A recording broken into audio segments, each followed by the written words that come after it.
ఈరోజే పుష్య ఆదివారం.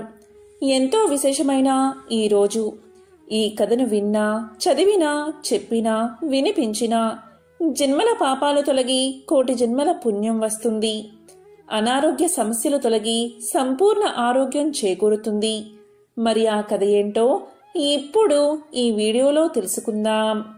ముందుగా అన్నం ముట్టని ఆదివారాల నోము గురించి ఇప్పుడు విందాం. ప్రాచీన కాలం నాటి మాట. ఆ కాలాన ఒక బ్రాహ్మణుడు ఉండేవాడు. ఆయనకు 2 కుమార్తెలు, 7 కుమారులు, మొత్తం 9 సంతానం. వారందరిలో చిన్నది శృంగారవతి. తండ్రి అందరికీ వివాహం చేసి ఆమెకు కూడా తగిన వరుణ్ణి వెతికి వివాహం చేశాడు. మంచి ముహూర్తాన ఆమెను కాపురానికి పంపాడు. శృంగారవతి భర్తతో చక్కగా కాపురం చేసుకుంటుంది. కాలం ఇలా గడుస్తూ ఉంది. ఒకనాడు ఆమె తండ్రి కుమార్తెను చూడవచ్చాడు. తన ఇంటికి వచ్చిన తండ్రిని ఆదరించి, గౌరవించి, కుశల ప్రశ్నలు అడిగి, యోగక్షేమాలు తెలుసుకుని భోజనాలు అయ్యాక ఆ చిన్నది ఇలా పలికింది. నాన్నా, నా వివాహమై చాలా కాలం గడిచింది. అయినా కడుపు పండలేదు. కారణమేమిటో తెలియదు. నాకు సంతాన భాగ్యం లేదా? పిల్లలు పుట్టరా? సంతానం లేని స్త్రీజన్మ వృధా అంటారు, వ్యర్థము అంటారు. గొడ్రాలిగా జీవించాలేమో నేను అని విచారించి దుఃఖిస్తూ తన బాధను తండ్రికి వివరించి చెప్పింది. కుమార్తె గోడు విన్నాడు తండ్రి. చాలా బాధపడ్డాడు. ఆ తండ్రి వెంటనే సూర్యనారాయణమూర్తిని ప్రార్థించాడు. దీంతో ప్రసన్నుడైన ఆ సూర్య భగవానుడు ప్రత్యక్షం కాగా అతనికి నమస్కారం చేసి వినయంగా తన కుమార్తె విషయం వివరంగా చెప్పాడు. విన్న బాలభాస్కరుడు ఇలా పలికాడు. ఓ భక్తా, విచారించకు. ఉపాయం చెప్తాను, అలాగే చెయ్యి. తప్పకుండా నీ కూతురి కడుపు పండి సంతానం కలుగుతుంది. నీవు నేను చెప్పినట్లు సోమి దేవమ్మ దగ్గరకు వెళ్ళు. ఆమె 360 నోములు నోచిన పుణ్యాత్మురాలు. నీ కుమార్తె యొక్క విషయమంతా ఆమెకు చెప్పి ఉపాయాన్ని అడుగు. తప్పకుండా ఆమె నీకు ఉపాయం చెప్తుంది. అలా చెయ్యి అని చెప్పి సూర్యభగవానుడు అంతర్ధానమయ్యాడు. దీంతో బ్రాహ్మణుడు సంతోషించి పరమానంద భరితుడై ఆదిత్యుడు చెప్పిన విధంగా తాను తిన్నగా సోమిదేవమ్మ వద్దకు వెళ్లి తన కుమార్తె విషయం చెప్పి కడుపు పండే మార్గం చెప్పమని కోరాడు. అంతా విన్నది సోమిదేవమ్మ. ఆమె కడు పుణ్యాత్మురాలు, ధన్యాత్మురాలు, ఉపకారి, మంచి చేసే స్వభావం కలది. అందుచేత ఆమె చేసిన పుణ్యఫలం నుంచి పూర్ణఫలం ధారపోసింది. వ్రత విధానాన్ని వివరంగా చెప్పింది. దీంతో బ్రాహ్మణుడు సంతోషించి ఇంటికి వెళ్లి తన కుమార్తెను పిలిచి విషయమంతా వివరించి చెప్పి, అమ్మా, నీవు అన్నం ముట్టని ఆదివార వ్రతాన్ని ఆచరించు. దాంతో నీ కడుపు పండి సంతానం కలుగుతుంది అని కూతురికి తెలియచేశాడు. అంతా తండ్రి చెప్పిన ప్రకారం నోము నోచింది కూతురు. వ్రతఫలంగా ఆమె కడుపు పండింది, సంతానం కలిగినది, అభీష్టం నెరవేరినది. ఇదే అన్నం ముట్టని ఆదివారం నోము కదా. ఎంతో విశేషమైన ఈ కథను ఈ ఆదివారం రోజు విన్నా, చదివినా, చెప్పినా, వినిపించినా ఆ సూర్యనారాయణమూర్తి యొక్క సంపూర్ణ అనుగ్రహం మీకు కలుగుతుంది. ఇక ఆపదలేని ఆదివారపు నోము కథను ఇప్పుడు విందాం. పూర్వకాలం నాటి మాట. ఆ కాలాన ఒక బ్రాహ్మణుడు ఉండేవాడు. అతను బాగా ధనికుడు. సిరి సంపదలకు అతనుకు ఎటువంటి లోటు లేదు. సంతానానికి కూడా లోటు లేదు. చాలా మంచివాడు. స్వ పర భేదం లేకుండా అందరినీ ఆదుకునేవాడు. ఎవరికి ఏ ఆపద వచ్చినా ఆదుకునేవాడు. అందరికీ అందుబాటులో ఉండేవాడు. మంచి మనిషిని, మర్యాద గల బ్రాహ్మణుడని ప్రసిద్ధికెక్కాడు. మితిమీరిన దానాలు చేసేవాడు. ఎవరు ఏమైనా అడిగితే అది ఇచ్చేవాడు. లేదన్నదే లేదు ఆయన నోట. ఇలా కాలం గడుస్తుంది. కొంతకాలానికి అతడు నిరుపేదవాడయ్యాడు. సంపదలు హరించుకుపోయాయి. బాధలు ప్రారంభమయ్యాయి. సాయం అందిన వారే ముఖం చాటేశారు. ఎవరూ కూడా ఆ బ్రాహ్మణుణ్ణి ఆదుకోలేదు. అంతేకాదు, కీడు తలపెట్టారు కూడా. ఇబ్బందుల పాలు చేశారు. మంచికి మన్నన ఉండదు, మర్యాద ఉండదు. మంచివారికి వంచన తప్పదు. మోసం జరుగుతుంది, కుట్రలు జరుగుతాయి. అయినా ఎన్ని బాధలైనా సహించగలరు మంచివారు. కానీ మంచివారు మంచిగానే ఉండిపోతారు. పాపం ఒకనాడు ఆ బ్రాహ్మణుడు అష్ట ఐశ్వర్యాలతో తొలదిగినవాడు కడు పేదవాడయ్యాడు. ఒకసారి ఆ బ్రాహ్మణుడి భార్య కర్మసాక్షి అయిన సూర్య భగవానుణ్ణి, ఓ ప్రభూ, ఏమిటి ఈ వింత? నా భర్త 10 మందికి పెట్టాడే కాని ఎవరి వద్ద ఏం తీసుకోలేదే. అటువంటి మాకు ఏమిటి ఈ పరీక్ష? ఎందుకు ఈ దరిద్రం? ఏమిటి పేదరికం? మా లోపమేమిటి స్వామి అని శోకించసాగింది. అంతా ఆమె అంతరాత్మ ఇలా పలికింది, అమ్మా, విచారించకు, బాధపడకు. కష్టాలు కలకాలం ఉండవు. నీవు ఒక వ్రతాన్ని ఆచరించు. ఆ వ్రతం ఏంటి అంటావా? అదే ఆపదలేని ఆదివారపు వ్రతం. ఆ నోము నోచి చూడు, తప్పక నీకు మరలా ఏ లోటు ఉండదు అని ప్రబోధించింది. ఆ ఇల్లాలు ఆ విషయం భర్తకు వివరించి చెప్పింది. భర్త తప్పక ఆ వ్రతం ఆచరించమని పలికాడు. అంతేకాదు, అందుకు కావలసిన పదార్థాలు సిద్ధం చేయించాడు. ఆ ఇల్లాలు స్నానం చేసి శుచై శుభ్రంగా చక్కెర పొంగలు తయారు చేసి అరటి ఆకునందు ఉంచి మంచి ఆవు నెయ్యి వేసి సూర్యభగవానుడికి నైవేద్యం పెట్టింది. కన్నె ముత్తైదువుకు వాయినం ఇచ్చింది. ఈ విధంగా క్రమం తప్పకుండా వరుసగా విధి విధానంగా 12 ఆదివారాలు వ్రతాన్ని ఆచరించింది. తరువాత 13వ ఆదివారాన 26 మంది ముత్తైదువులకు పసుపు, కుంకుమ, రవికల గుడ్డలు, దక్షిణ తాంబూలాలు ఇచ్చి ఒక ముత్తైదువుకు వాయనం ఇచ్చి ఉన్నంతలో కలిగినంతలో అందరికీ భోజనం పెట్టి సుఖంగా జీవించింది ఆ ఇల్లాలు. ఈ వ్రత కథను ఎవరైతే శ్రద్ధాభక్తులతో వింటారో వారికి ఇహమందు సుఖ సంతోషాలు, పరమందు మోక్షము సిద్ధిస్తాయి. ఇది ఋషులు చెప్పిన విషయం. ఈరోజు పుష్య ఆదివార వ్రతకథను వింటే చాలు ఎంతటి మహాపాపాలైనా తొలగిపోతాయి. ఒక ఊరిలో ఒక షావుకారు ఉండేవాడు. వారికి 2 కుమార్తెలు. అయితే కొన్ని రోజులకు ఆ 2 కుమార్తెలను కోటీశ్వరులకిచ్చి ఎంతో వైభవంగా వివాహం జరిపిస్తాడు షావుకారు. ఇలా కొన్ని రోజులు గడిచిన తర్వాత ఆ షావుకారికి ముసలితనం వచ్చి షావుకారు, అతని భార్య చనిపోయారు.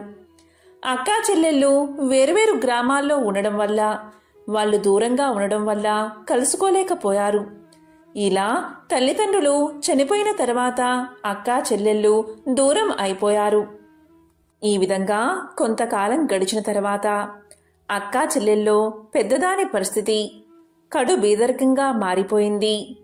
తిండి దొరకడానికి కూడా కష్టమైపోయింది. కానీ చెల్లెలు మాత్రం మరింత ధనవంతురాలిగా తయారవుతుంది. ఎందుకంటే ఆ తల్లిదండ్రులు చేసే పూజలు, వ్రతాలన్నీ ఆ చెల్లెలు మాత్రమే చేసేది. కానీ అక్క మాత్రం ఒక్క పూజైనా, ఒక్క వ్రతమైనా చేసి ఎరగదు. దీనివల్లే ఆమె పరిస్థితి చాలా బాధగా, దయనీయంగా మారిపోయింది. చెల్లెలు మాత్రం పుష్యమాసంలోని అన్ని ఆదివారాలు, అంటే పుష్య ఆదివారాలు పవిత్రమైన సూర్య భగవానుణ్ణి భక్తి శ్రద్ధలతో ఆరాధించేది. ఒక పూట భోజనం మాత్రమే చేసేది. సూర్యుడు అస్తమించకముందే సాయంత్రం అల్పాహారం తిని ఇలా పుష్య ఆదివార వ్రతాన్ని ఆచరిస్తూ ఉండేది. ఇలా చేయడం వల్ల ఆమె ఎంతో సంతోషంగా, ఆయుర ఆరోగ్యాలతో తన కుటుంబంతో సుఖంగా జీవించేది. కానీ అక్క మాత్రం పూజలు, వ్రతాలు ఆచరించకపోవడం వల్ల ఆమె పరిస్థితి చాలా పేదరికంగా మారిపోయింది. తినడానికి ఒక్క మెతుకు కూడా లభించలేనంత పరిస్థితి. ఇలా గడిచాక కొన్ని రోజులకు అక్కకు 4 కొడుకులు ఉన్నారు. వాళ్ళు తల్లితో ఇలా పలికారు, చూడమ్మా, మనకు తినడానికి తిండి కూడా లేదు కదా. మరి తాత, అమ్మమ్మలు చనిపోయాక మనకెవరైనా ఉన్నారా? నీకు తోబట్టువులు ఎవరైనా ఉన్నారా అని అడిగారు. అప్పుడు ఆమె ఇలా చెప్తుంది, అవును బాబు, మీకు పిన్ని ఉంది. కానీ ఆమె ఎక్కడ ఉందో ఆమె ఆచూకీ మాత్రం నాకు తెలియదు అని సమాధానం చెప్తుంది. దానికి పిల్లలు ఇలా పలుకుతారు, సరే అమ్మా, మేము పిన్ని ఆచూకీ కనుక్కుని పిన్నిని సహాయం అర్థించి ఏదైనా కొంత ధనాన్ని తీసుకువస్తాం అని పలికారు. అప్పుడు ఆ కుమారుల్లో మొదటివాడు మొదటి ఆదివారం రోజు వాళ్ళ పిన్నిని వెతుక్కుంటూ బయలుదేరాడు. ఇలా వెళ్ళగా వెళ్ళగా కొన్ని రోజులకు అతనికి వాళ్ళ పిన్ని ఆచూకీ తెలుస్తుంది. అప్పుడు ఆ పిల్లవాడు పిన్ని దగ్గరకు చేరుకుని ఇలా పలుకుతాడు. చిన్నమ్మ, మా పరిస్థితి చాలా దారుణంగా ఉంది. కటిక పేదరికాన్ని అనుభవిస్తున్నాం. మాకు తినడానికి తిండి కూడా లేదు అని తమ కథనంతా తెలియచేశాడు. ఇక వెంటనే ఆమె బాబును దగ్గరకు తీసుకుని అతనికి స్నానం చేయించి కొత్త బట్టలు వేసి కడుపు నిండా భోజనం పెట్టి ఒక గుమ్మడికాయ తొలిపించి దాంట్లో నిండుగా వజ్రాలు, బంగారం నిండుగా నింపి ఆ పిల్లవాడికి ఇచ్చి ఇలా చెప్తుంది. చూడు బాబు, దీన్ని తీసుకువెళ్ళి మీ అమ్మకు ఇవ్వు. దారిలో ఎక్కడా కూడా దీన్ని మర్చిపోకు, ఎవరికీ ఇవ్వకు, దీన్ని ఎక్కడా పెట్టకు అని చెప్పి పంపిస్తుంది. ఇక ఆ పిల్లవాడు సరే చిన్నమ్మ, వెళ్ళి వస్తాను అని చెప్పి ఆ గుమ్మడికాయ తీసుకుని తన నెత్తిమీద పెట్టుకుని వెళ్తూ ఉంటాడు. కొంత దూరం చేరుకున్నాక ఆ పిల్లవాడికి దాహం వేస్తుంది. ఇటు అటు చూడగా ఒక బావి కనిపిస్తుంది. ఇక బావి దగ్గరకు వచ్చి దాహం తీర్చుకుందామని ఆ గుమ్మడికాయను బావి మీద పెట్టి బావిలో నుంచి నీళ్లు చేద్దామని చూసేసరికి పైన ఆకాశంలో ఒక గద్ద తిరుగుతూ కనిపిస్తుంది. ఆ గద్ద ఆ గుమ్మడికాయను చూసి దాన్ని ఎత్తుకుపోతుంది. దాంతో పిల్లవాడు అయ్యో, నా గుమ్మడికాయ గద్ద ఎత్తుకుపోతుంది అని బోరున విలపిస్తాడు. అలా ఏడుస్తూ ఏడుస్తూ ఇంటికి చేరుకుంటాడు. ఇంటికి వచ్చాక జరిగిన విషయమంతా తల్లికి చెప్తాడు. అది విని వాళ్ళమ్మ ఇలా పలుకుతుంది. సరే నానా, మనకు చిన్నమ్మ ఆచూకీ అయితే తెలిసింది కదా. ఆ గుమ్మడికాయను గద్ద ఎత్తుకుపోతే మనం ఏం చేస్తాం? పోతే పోయిందిలే, బాధపడుకు అని కుమారుణ్ణి దగ్గరికి తీసుకుంది తల్లి. ఇలా కొన్ని రోజులకు మళ్లీ పుష్యమాసం 2వ ఆదివారం వచ్చింది. ఆ 2వ ఆదివారం రోజున 2వ కుమారుడు ఇలా పలుకుతాడు. అమ్మా, మొదటి వారం అన్నయ్య వెళ్ళాడు కదా, నేను ఈ వారం పిన్ని దగ్గరకు వెళ్ళి కొంత ధనాన్ని తీసుకువస్తాను అని పలికాడు. దానికి తల్లి సరే బాబు, వెళ్ళిరా అని కుమారుణ్ణి పంపుతుంది. ఇక 2వ కుమారుడు వెళ్ళి వాళ్ళ చిన్నమ్మతో ఇలా పలుకుతాడు. చిన్నమ్మ, నేను మీ అక్కగారి 2వ కుమారుణ్ణి. మా పరిస్థితి ఏమీ అస్సలు బాగోలేదు అని జరిగిన విషయమంతా తెలియచేస్తాడు. అప్పుడు చిన్నమ్మ అవునా బాబు, ఎంత కష్టం వచ్చింది మీకు అని లోపలికి ఆ బాబును తీసుకువెళ్ళి అతనికి స్నానం చేయించి కొత్త బట్టలు వేసి కడుపు నిండా భోజనం పెట్టి ఒక కట్టెను తీసుకువస్తుంది. ఆ కట్టెలో వజ్రాలు, బంగారాన్ని నింపి ఆ కట్టెను ఎవరికీ ఇవ్వవద్దని ఆ పిల్లవాడితో తెలియచేస్తుంది. దీన్ని నేరుగా మీ అమ్మకే ఇవ్వు అని ఆ పిల్లవాణ్ణి పంపిస్తుంది. ఆ పిల్లవాడు దారిలో వస్తూ ఉండగా మేకలు కాసేవాళ్ళు ఏం చేశారు అంటే ఆ కట్టె మాది అంటే కాదు మాది అని లాక్కుని పోయారు. ఇక ఆ పిల్లవాడు ఏడ్చుకుంటూ ఇంటికి చేరుకున్నాడు. ఇంటికి చేరిన తర్వాత జరిగిన విషయమంతా అమ్మకు చెప్పి బోరున విలపిస్తాడు. ఇక తల్లి ఇలా పలుకుతుంది. పోనీలే బాబు, బాధపడకు, మనకు అదృష్టం లేదులే అని పలుకుతుంది. దాంతో ఆ రోజంతా అందరూ ఉపవాసమున్నారు. ఇంకా కొన్ని రోజులు గడిచాక 3వ పుష్య ఆదివారం వచ్చింది. ఇక ఈరోజు 3వ పిల్లవాడు వచ్చి తల్లితో ఇలా పలుకుతాడు. అమ్మా, ఈసారి నేను వెళ్తాను.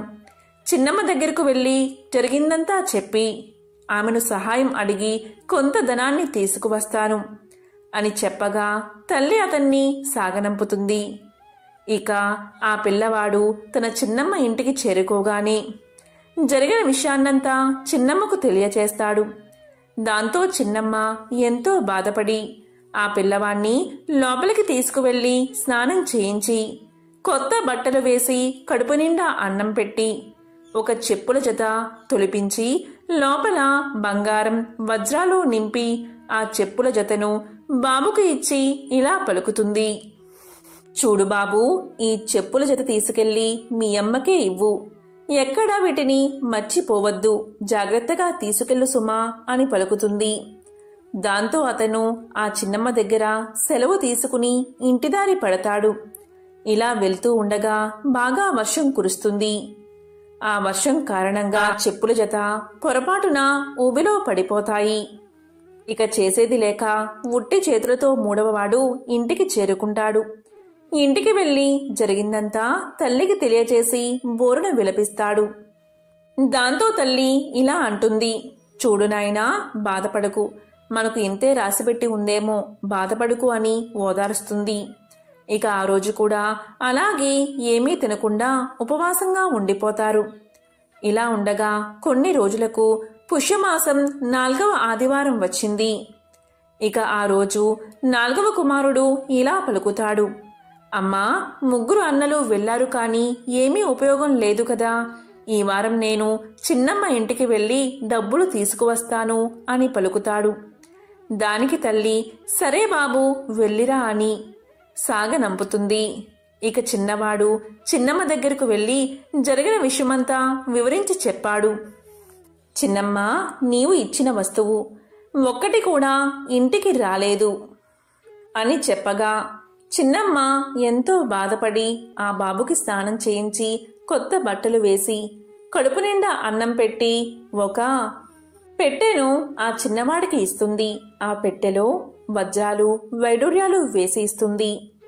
ఆమె ఇలా చెప్తుంది, చూడు బాబు, నువ్వైనా జాగ్రత్తగా ఉండు, దీన్ని ఎవ్వరికీ ఇవ్వకు, ఎక్కడా పెట్టకు, నేరుగా నీ తల్లికే ఇవ్వి అని చెప్పి ఆ బాబును సాగనంపుతుంది. ఇక ఆ పిల్లవాడు ఇంటిదారి పట్టి వెళ్తూ వెళ్తూ ఉండగా ఆ పిల్లవాడికి కూడా దాహం వేస్తుంది. దాంతో ఆ పిల్లవాడు బావి దగ్గరకు చేరుకుని ఆ అల్పాహార పెట్టెను బావి మీద పెట్టి నీళ్లు తోడ్డానికి ఉద్రిక్తుడు అవుతూ ఉండగా పొరపాటున చేయి తగిలి ఆ పెట్టె బావిలో పడిపోతుంది. ఇక చిన్నవాడు కూడా చేసేది లేక ఏడుస్తూ ఇంటి ముఖం పట్టాడు. జరిగిన విషయమంతా తల్లికి తెలియచేశాడు. దీంతో ఆమె, బాధపడుకు నాయనా, మనకు ఇదే ప్రాప్తం అని ఓదార్చింది. ఇక 4వ పుష్యమాసం ఆదివారం రోజు కూడా అందరూ ఉపవాసం ఉన్నారు. ఇలా కొన్ని రోజులు గడిచాక మరొక ఆదివారం వచ్చింది.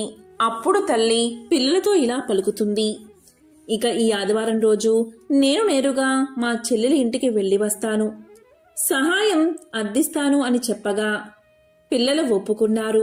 వెంటనే ఆమె తన చెల్లెలి ఇంటికి చేరుకుని జరిగిందంతా చెప్పి ఎంతో బాధపడుతుంది.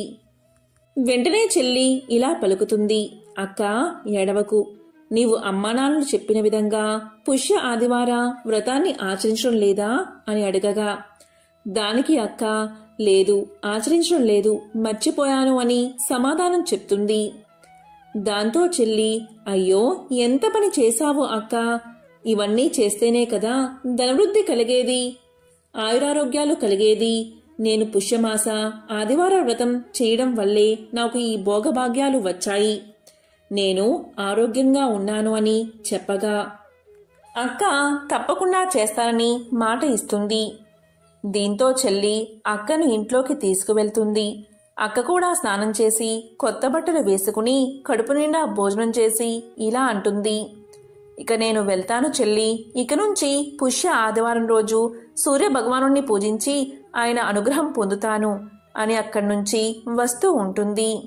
ఆ మాట అనగానే ఆ సూర్య భగవానుడి ఆశీస్సులు ఆమెకు కలిగాయి.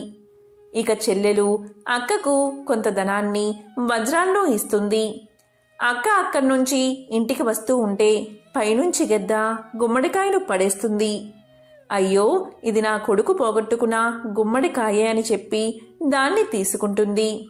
ఇలా కొంత దూరం నడిచాక దారిలో మేకలు కాసేవారు ఇలా పలుకుతారు, చూడు తల్లి, ఈ కట్టె మాది కానే కాదు, ఈ కట్టెను మీరే తీసుకోండి అని ఆ కట్టెను ఇచ్చేస్తారు. మరి కొంత దూరం వెళ్ళగా అక్కడ చెప్పుల జత కనిపిస్తుంది. ఆ చెప్పులు కూడా తీసుకుని ఆమె నడుస్తూ ఉంటుంది. ఇక దారిలో బావి దగ్గర నీళ్లు బాగా పైకి వచ్చి అల్పాహారపు పెట్టే పైకి తేలుతుంది. ఇక దాన్ని కూడా తీసుకుని ఆమె ఇంటికి చేరుకుంటుంది. ఇంటికి వచ్చి అన్నీ తెరిచి చూడగా అన్నిటిలో కూడా వజ్రాలు వైడూర్యాలు ఉంటాయి. అవన్నీ తీసుకుని వారు మంచి ఇల్లు కట్టుకుని నిత్యము ఆ సూర్య భగవానుణ్ణి పూజిస్తూ అందరూ సంతోషంగా జీవించారు. భోగభాగ్యాలతో వర్ధిల్లారు. ఎవరైతే ఈ వ్రతకథను వింటారో లేక చదువుతారో వారికి సంపూర్ణ ఆయురారోగ్యాలు కలుగుతాయి, సకల శుభాలు కలుగుతాయి. ఎవరైతే ఈ కథను వింటారో అటువంటి వారికి అనారోగ్య సమస్యలు తొలగి సంపూర్ణ ఆరోగ్యం చేకూరుతుంది. మరి ఆ కథ ఏంటో ఇప్పుడు తెలుసుకుందాం.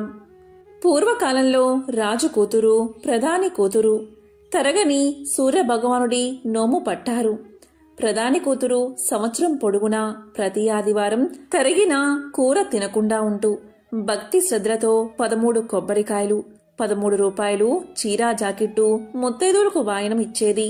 అందువల్ల ఆమెకు ఇంటిలో ధనధాన్యాలతో తులతూగుతూ ఉండేది. ఇక రాజు కూతురు తరిగినంత మాత్రాన ఏమవుతుందిలే అని ఏడాది పొడవునా కూరలు తరుగుతూ తరిగినవే తింటూ నోము పట్టింది. భక్తి లేక నియమాలు లేక నోమును ఆచరించింది. అందువల్ల రాజు కూతురుకు పుట్టిన పిల్లలందరూ చనిపోయారు. అంతేకాదు రాజు కూతురు, ప్రధాని కూతురు అష్ట ఐశ్వర్యాలతో ఉండడం చూడలేకపోయింది. దీంతో రాజు కూతురు ఏం చేసింది అంటే, ఒకరోజు ప్రధాని కూతురు పిల్లలందరినీ తన ఇంటికి రప్పించి వారి తలన్నీ కోసి పెట్టెలో పెట్టి ప్రధాని కూతురు ఇంటికి పంపించింది. ఇక్కడ రాజకూతురు ఇంత క్రూరమైన పని చెయ్యగా పార్వతీదేవి ప్రధాని కూతురు ఇంట్లో సరిగ్గా ఆమె పిల్లలందరూ ఉన్నారు. అలాంటి వారిని ఉంచి వెళ్ళింది పార్వతీదేవి. రాజకూతురు పంపిన పెట్టె ప్రధాన కూతురింటికి వచ్చి దాన్ని తీసి అందులో చూడగా తన పిల్లలు ఆడుతూ పాడుతూ బయటకు వచ్చారు. ఇక పార్వతీదేవి ఇచ్చిన పిల్లల్ని చూసుకుని ప్రధాని కూతురు ఎంతో సంతోషించింది. ఇక రాజకూతురు ప్రధాని కూతురు ఇంట్లో ఏం జరుగుతుందో తెలుసుకోవాలని తన దాసిని పంపించింది. దాసి అక్కడికి వెళ్లి వచ్చి ఇలా పలికింది. అమ్మా, ప్రధాని కూతురు గంపెడు పిల్లలతో హాయిగా ఉంది అని చెప్పింది. అది విన్న రాజకుమార్తె ఎంతో బాధపడింది. పార్వతీదేవి గురించి తపస్సు చేసింది. అప్పుడు పార్వతీదేవి ప్రత్యక్షమై ఇలా పలికింది. రాజకుమారి, నీవు నోము నియమాన్ని తప్పావు, అందుకే ఇలా ఉన్నావు. భక్తి శ్రద్ధలతో ఇప్పుడు నోమును ఆచరించు అని తెలియజేసింది.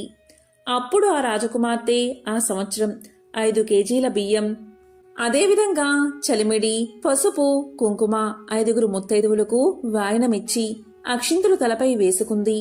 ఆ వ్రతాన్ని చేయగా రాజకుమార్తె ధన ధాన్యాది బిడ్డలతో హాయిగా జీవితం సాగించింది. ఎవరైతే ఈ నోము కథను వింటారో లేక చదువుతారో వారి జన్మల పాపాలు తొలగి కోటి జన్మల పుణ్యం వస్తుంది. ఆ సూర్యనారాయణమూర్తి యొక్క సంపూర్ణ అనుగ్రహం కలుగుతుంది. మార్గశిర మంగళవారం సందర్భంగా గౌరీదేవికి సంబంధించిన అంటే పార్వతీదేవికి సంబంధించిన ఒక విశేషమైన కథను ఇప్పుడు తెలుసుకుందాం. ఒకసారి పరమేశ్వరుడు పార్వతీదేవితో కలిసి ఆకాశ మార్గంలో హరిద్వార్లో సంచరిస్తున్నాడు. అప్పుడు పార్వతీదేవి అలా కిందకు చూసేసరికి కోటాను కోట్ల జనం గంగానదిలో స్నానం చేస్తూ హరహర గంగే, హరహర గంగే అంటూ వెళ్తున్నారు. ఆ విధంగా వారు గంగానదిలో స్నానం చేసి వెళ్తున్నా కూడా వారు ఆనందంగా లేరు, దుఃఖంగా బాధగా కనిపిస్తున్నారు. అప్పుడు పార్వతీదేవి ఆశ్చర్యంతో పరమేశ్వరుని ఇలా అడిగింది. నాదా, గంగానదిలో స్నానం చేసినట్లయితే సమస్త పాపాలు తొలగిపోతాయని పెద్దలు చెప్తారు కదా, మరి వీళ్ళు స్నానాలు చేసినా కూడా దోషాలు ఎందుకు వీరికి పోలేదు? మరి గంగానదిలో అంత శక్తి లేదా అని అడిగింది. అప్పుడు పరమేశ్వరుడు ఇలా పలికాడు. చూడు పార్వతి, గంగానదిలో ఇప్పటికి కూడా శక్తి అలాగే ఉంది. కానీ మనుషులందరూ నిజమైన గంగా స్నానమే చేయడం లేదు. అలా వారు చేయకపోతే వారికి మంచి ఎలా జరుగుతుంది అని పలికాడు పరమేశ్వరుడు. ఇక పార్వతీదేవి ఆశ్చర్యంతో ఇలా పలికింది. ఏమిటి స్వామి, వాళ్ళు స్నానమే చేయలేదా? అదేమిటి, అందరూ కూడా గంగానదిలో స్నానం చేసే కదా బయటకు వస్తున్నారు. వారి ఒంటి మీద తడి కూడా ఆరలేదు అని అనగానే పరమేశ్వరుడు ఇలా పలికాడు. వీళ్ళు కేవలం నదిలో మునిగి వస్తున్నారు అంతే. నేను రేపు నీకు ఒక రహస్యాన్ని చెప్తాను అని పలకగానే పార్వతీదేవి సరే అంటుంది. ఇక మరుసటి రోజు చాలా జోరుగా వాన కురుస్తుంది. 4 వైపులా కూడా వర్షం నీటితో మునిగిపోయి ఉంది. చాలా చోట్ల గుంతలు పడిపోయి ఉన్నాయి. ఇక పరమేశ్వరుడు తన లీలతో కావాలనే ఒక వృద్ధుడిగా మారాడు. పరమేశ్వరుడు కావాలనే వెళ్లి ఒక గోతిలో పడిపోయాడు. పరమేశ్వరుడు అలా పడగానే మనుషులు చూస్తూ ఉన్నారే కాని కనీసం ఎవరు కూడా తీయడానికి ప్రయత్నించడం లేదు. పరమేశ్వరుడు ముందుగానే పార్వతీదేవికి ఇలా చెప్పాడు. ఆ గుయ్యి దగ్గరే పార్వతీదేవిని కూడా సాధారణ స్త్రీ రూపంలో కూర్చోబెట్టి, నీవు గట్టిగా అరుస్తూ ఉండు. నా వృద్ధుడైన భర్త ఆ గోతిలో పడిపోయాడు. ఎవరైనా పుణ్యాత్ములు ఉంటే నా భర్తను బయటకు తీయండి. నేను అసహాయ స్థితిలో ఉన్నాను, సహాయం చెయ్యండి అని గట్టిగా అరచి, ఎవరైనా దగ్గరకు వస్తే వారితో ఇలా చెప్పు, నా భర్త ఎప్పుడూ ఎటువంటి పాపాలు చేయలేదు. నా భర్త మీద చెయ్యి వేసేవారు ఎటువంటి పాపాలు కూడా చేసి ఉండకూడదు. అటువంటి వారే నా భర్త మీద చెయ్యి వేయాలి. లేదంటే ఎవరైతే నా భర్త మీద చెయ్యి వేస్తారో వారు భస్మం అయిపోతారు అని చెప్పాడు. దానికి పార్వతీదేవి సరే అని చెప్పి అక్కడే కూర్చుని ఉంది. పార్వతీదేవి అక్కడే కూర్చుని పరమేశ్వరుడు చెప్పిన విధంగా గంగా నదిలోకి వెళ్లే వారికి వచ్చే వారికి కూడా పరమేశ్వరుడు చెప్పిన మాటలే చెప్తూ ఉంది. గంగానదిలో స్నానం చేసి గుంపులు గుంపులుగా జనం వస్తున్నారు. పైగా అవి గంగానది పుష్కరాలు కావడంతో అక్కడ ఇసుక వేసిన రాలనంత జనమున్నారు. సుందరమైన స్త్రీ అక్కడ కూర్చుని ఉండడం చూసి చాలామంది మనసులో చాలా దుష్టమైన ఆలోచనలు కూడా వస్తున్నాయి. చాలామందైతే పార్వతీదేవితో ఇలా కూడా చెప్పారు, ఆ ముసలివాడిని చనిపోనివ్వు, ఎందుకు ఆ ముసలివాడి కోసం ఏడుస్తున్నావు అన్నారు. ఇంతలో ఒకతను అక్కడికి వచ్చి, ఏమిటి నీ భర్తను బయటకు తీయాలా అని అడిగాడు. అవును అని ఆమె చెప్పేసరికి అతను ఆ ముసలివాడిని ముట్టుకోపోయేసరికి పార్వతీదేవి ఇలా పలుకుతుంది, చూడండి, మీరు జీవితంలో ఎటువంటి పాపాలు చేయకుండా ఉంటేనే నా భర్తను ముట్టుకోండి. ఒకవేళ పాపం చేసి నా భర్తను పట్టుకుంటే మీరు వెంటనే భస్మం అయిపోతారు అని చెప్తుంది. దీంతో ఆ వ్యక్తి భయపడి ఎందుకు వచ్చింది నాకు అని అనుకుని అక్కడి నుంచి వెళ్ళిపోయాడు. ఇక అక్కడకు వచ్చిన వారందరూ కూడా గంగలో స్నానం చేసినా కూడా వారి మీద వారికే నమ్మకం లేక మేము ఎక్కడ భస్మం అయిపోతామో అని ఎవరికి వారు ఆ ముసలివాణ్ణి ముట్టుకోకుండా అలా వెళ్లిపోతున్నారు. లక్షల మంది, కోట్ల మంది జనం, అంతమంది ఉన్నా కూడా ఎవరూ కూడా సహాయాన్ని అందించలేదు. తీసే ప్రయత్నం ఎవరూ చేయలేదు. గంగలో మునిగి అలా పక్కగా వెళ్లిపోతున్నారు. అలా సాయంత్రం గడిచిపోయింది. అప్పుడు పరమేశ్వరుడు పార్వతీదేవితో ఇలా పలికాడు, ఇన్ని కోట్లాది మంది జనం గంగలో మునుగుతున్నారు. ఎవరైనా స్వచ్ఛమైన మనసుతో గంగలో స్నానం చేయడానికి వచ్చారా అన్నాడు. అలా అంటూ ఉండగానే ఒక వేశ్య అప్పుడే గంగలో మునిగి ఆ పక్కగా వస్తూ ఆ దృశ్యాన్ని చూసి అక్కడకు వచ్చి బాధపడి, నీ భర్తను నేను లేపుతాను అని ముట్టుకోబోతుంటే పార్వతీదేవి ఇలా పలికింది, చూడమ్మా, నీవు ఎటువంటి పాపం చేయకపోతేనే నా భర్తను తాకు, లేకపోతే నీవు భస్మం అయిపోతావు అని చెప్తుంది. అప్పుడు ఆ వేశ్య ఎటువంటి సంకోచం లేకుండా ఇలా పలుకుతుంది, అమ్మా, నేను జీవితంలో ఎన్నో పాపాలు చేశాను. కాని ఆ పాపాలను పోగొట్టుకోవడానికి గంగలో మునుకుదామని ఇక్కడకు వచ్చి ఆ గంగామాతకు నమస్కారం చేసుకుని ఇప్పుడే గంగలో మునిగి వస్తున్నాను. గంగలో మునిగిన వెంటనే నా పాపాలన్నీ తొలగిపోయాయి కదా, మరి నాకు పాపం ఎలా అంటుతుంది? గంగానదిలో స్నానం చేశాక ఎవరికైనా సరే పాపాలు ఉండవు కదా అని చెప్తూ ఆ వేశ్య ముసలివాడి రూపంలో ఉన్న పరమేశ్వరుణ్ణి ఒక్క దెబ్బతో పైకి లాగింది. అప్పుడు పార్వతీ పరమేశ్వరులు ఆ వేశ్యాస్త్రీని పుణ్యస్త్రీగా భావించి ఇద్దరూ కూడా వారి యొక్క అసలు రూపాలను ధారణ చేసి ఆ వేశ్యకు దర్శనమిచ్చి అంతర్ధానమయ్యారు. అప్పుడు పరమేశ్వరుడు పార్వతీదేవితో ఇలా పలికాడు, పార్వతీ, చూసావా, ఇన్ని వేల కోట్ల జనంలో ఒక్క వేశ్య మాత్రమే గంగా స్నానాన్ని పవిత్ర మనసుతో పాపాలు పోతాయని నమ్మింది. ఇన్ని కోట్ల జనంలో ఆ స్త్రీ ఒక్కటి మాత్రమే పాపాల్ని పోగొట్టుకుని మన కైలాసానికి చేరుకుంటుంది. ఎవరైతే ఎటువంటి శ్రద్ధ విశ్వాసం లేకుండా డాంబికాల కోసం మాత్రమే గంగా స్నానం చేస్తారో వారికి వాస్తవిక ఫలితాలు లభించవు. దానివల్ల గంగా స్నానం వ్యర్థమవుతుంది. భక్తి శ్రద్ధలతో గంగా స్నానాన్ని ఆచరించడం వల్ల చాలా పుణ్యాలు కలుగుతాయి. నేనిప్పుడు నీకు 12 మాటలు చెప్తాను. ఎవరైతే మనుషులు స్నానం చేసేటప్పుడు ఈ 12 విషయాలను పాటిస్తారో వారు ఎప్పుడూ కూడా దుఃఖాన్ని అనుభవించరు. వారి ఇంట్లో ఎప్పుడూ కూడా లక్ష్మీ కటాక్షం ఉంటుంది. వారి ఇంట్లో అపారమైన ధన సంపదలు నెలకొంటాయి. ఇంట్లో ఎప్పుడూ కూడా గొడవలు జరగవు. అప్పుడు పార్వతీదేవి ఇలా పలుకుతుంది, నాదా ఆ 12 విషయాలు నాకు తెలియజేయండి అని కోరుతుంది. అప్పుడు పరమేశ్వరుడు ఇలా చెప్పడం మొదలు పెడతాడు. స్నానం చేయడం వల్ల శరీరం నిరోగంగా మారుతుంది. మనసు ప్రశాంతంగా ఉంటుంది.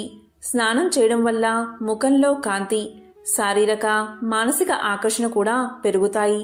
ప్రతి నిత్యము కూడా ఒక నియమంలాగా కొన్ని విషయాలపై ధ్యాస పెట్టినట్లయితే చాలా లాభాలు పొందవచ్చు. స్నానం చేసేటప్పుడు ఈ విషయాలపై తప్పకుండా ధ్యాస పెట్టాలి. వాటి గురించి పరమేశ్వరుడు ఇలా చెప్తున్నాడు. పార్వతి, నీవు ఈ విషయాలను చాలా ధ్యాస పెట్టి విను. అందులో మొదటిది, స్నానం చేసిన తర్వాతే మనుషులు పూజాది కార్యక్రమాలు చేసుకుని యోగ్యతను పొందుతారు. అందువల్లే ఉదయాన్నే స్నానం చేయాలి.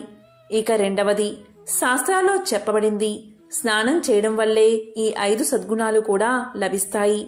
అవే రూపం, తేజస్సు, పవిత్రత, ఆయుష్, ఆరోగ్యం. ఇక మూడవది, మేధాశక్తి, లక్ష్మి, ధనం ఇవన్నీ కావాలని కోరుకునేవారు ప్రతి ఋతువులోనూ ప్రతిరోజు స్నానం చేయాలి. ఇక నాలుగవది, ఉదయాన్నే స్నానం చేయడం వల్ల పాపాలు నశిస్తాయి, పుణ్యం ప్రాప్తిస్తుంది అని శాస్త్రాల్లో చెప్పబడి ఉంది. ఉదయాన్నే స్నానం చేసేవారి దగ్గర సాకారాత్మక శక్తులు అంటే దైవిక శక్తులు పుష్కలంగా ఉంటాయి. అందువల్లే ఉదయాన్నే స్నానం చేయాలి. ఎందుకంటే ఉదయాన్నే స్నానం చేసేవారి దగ్గర నకారాత్మక శక్తులనేవి నిలబడలేవు. అందువల్లే ఉదయాన్నే స్నానం చేయడం చాలా చాలా అవసరం. ఇక ఐదవది, ఆరోగ్యంగా ఉన్నప్పుడు తల కింది భాగం నుంచే స్నానం చేయాలి. లేదా తడిబట్టతో ఒంటిని శుభ్రం చేసుకోవడం కూడా ఒక రకమైన స్నానమే. ఇక ఆరవది, ఉదయాన్నే స్నానం చేయడం ఎంతో శ్రేష్టం. ఇక ఏడవది, ఒళ్లంతా మురికిగా ఉన్నప్పుడు నదిలో స్నానం చేయకూడదు. మీరు నది ఒడ్డునే ఒళ్లంతా శుభ్రం చేసుకుని ఆ తరువాత నదిలో మునగాలి. అంటే నదిలో మునగడానికి వెళ్లేటప్పుడు ముందుగా ఇంట్లో స్నానం చేసి వెళ్ళాలి. ఇక ఎనిమిదవది, ఏ నదీ రేవులో అయితే బట్టలు ఉతుకుతూ ఉంటారో అక్కడ జలం అపవిత్రంగా చెప్పబడింది. అందువల్ల అక్కడి నుంచి కొంచెం దూరంలో మీరు స్నానాన్ని చేయవచ్చు. ఇక 9వది, నదిలో 11 సార్లు మునగడం అనేది శుభప్రదంగా చెప్పబడి ఉంది. ఇక 12వది, పవిత్ర నదుల్లో బట్టలు ఉతకడం అనేది నిషిద్ధంగా చెప్పబడింది. నదుల్లో ఎటువంటి మురికిని కూడా వదలకూడదు. ఇక గంగాదేవి ఇలా తెలియచేసింది, గంగా నదిలో స్నానం చేయలేని వారు మీరు ఎక్కడ స్నానం చేస్తున్నా కూడా నా నామస్మరణ చేస్తే చాలు, నేను ఆ జలంలోకి ప్రవేశిస్తాను అని గంగాదేవి తెలియచేసింది. ఇంకా పరమేశ్వరుడు ఇలా చెప్తున్నాడు, పార్వతి, నేను చెప్పేది ఇంకా శ్రద్ధగా విను. స్త్రీలు నగ్నంగా స్నానం చేయకూడదు. మన పౌరాణిక కథల ఆధారంగా చూస్తే శ్రీకృష్ణుడితో సంబంధాన్ని కలిగి ఉంటుంది. పౌరాణిక కథల అనుసారం ఒకసారి గోపికలు సరోవరంలో స్నానం చేస్తూ ఉండగా వారు నగ్నంగా ఉన్నారు. ఆ సమయంలో శ్రీకృష్ణుడు వారందరి వస్త్రాల్లో కూడా అపహరించాడు. అప్పుడు గోపికలు వారి వారి వస్త్రాలు తిరిగి ఇవ్వమని ప్రార్థించారు. అప్పుడు శ్రీకృష్ణుడు ఇలా తెలియచేశాడు, ఎప్పుడూ కూడా ఎక్కడా కూడా నగ్నంగా స్నానం చేయకూడదు. దానివల్ల జలం యొక్క దేవుడైన వరుణుడిని అవమానించడమే అవుతుంది. అందువల్ల నగ్నంగా స్నానం చేయకూడదని సలహాలు ఇచ్చాడు శ్రీకృష్ణుడు. శారీరకంగా మానసికంగా అనేక సమస్యలు వస్తాయి. కాబట్టి స్త్రీలు స్నానాన్ని ఆచరించేటప్పుడు ఏదో ఒక వస్త్రాన్ని ధరించాలి. వస్త్రం లేకుండా మాత్రం స్నానం చేయకూడదు. వస్త్రం లేకుండా స్నానాన్ని చేయడం వల్ల ఒంట్లోని సకారాత్మక శక్తులు ఏవైతే ఉంటాయో అవన్నీ బయటకు వెళ్లిపోతాయి. దాని ప్రభావం శరీరంతో పాటు మనసు మీద, మెదడు మీద కూడా పడుతుంది.